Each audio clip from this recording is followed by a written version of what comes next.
purpose, vision, and legacy comes from an inner voice that cannot be articulated on social media, by other women, by anyone but you. And I mean, I say God, but that's something that is so powerful that happens when you're in a position that I'm in. I think that if someone is working 10 times as hard to get to the same starting place as someone else who has not worked 10 times as hard, then there is a glitch in the system. And the glitch in the system needs to be fixed so that person doesn't have to be 10 times as good as he or she is in order to be just as good. What I would say to men is what I would say to everybody else. There is no them and they and us and others. That our plight is your plight. We're your daughters, we're your moms, we're your sisters. That our struggles will become your struggles. You will become affected by that.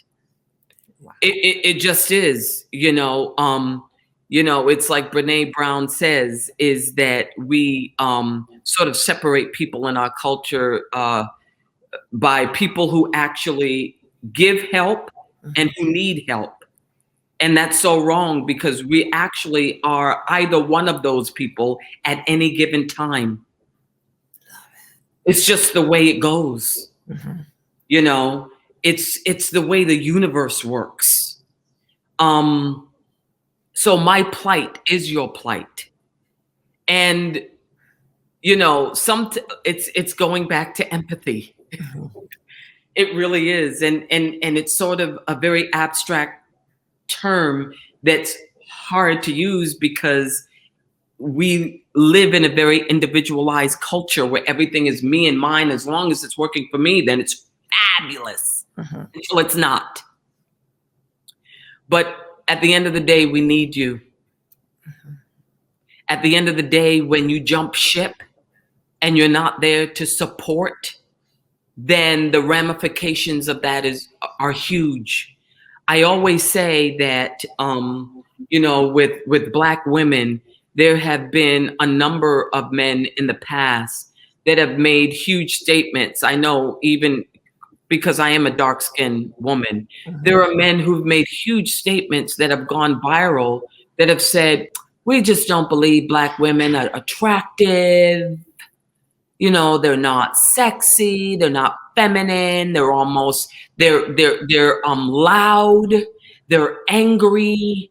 And then we carry the big weight of that stigma on us. And what happens, especially with young Black girls or Black and brown girls, with girls in general, what happens at a very young age is then they become adultified. There's no one to literally, there's no one to, I don't want to say save them, because it's not saving, it's protecting.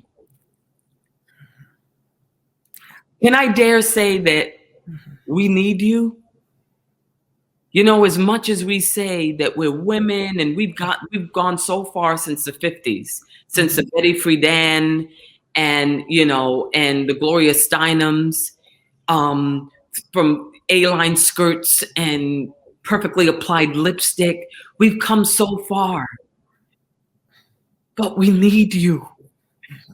Nobody can go it alone. We just can't. We all need to speak a truth in order to be seen in a culture that is not seeing us.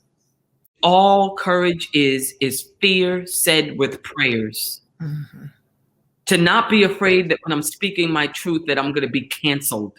That when I speak my truth, then what it will do is it will be liberating.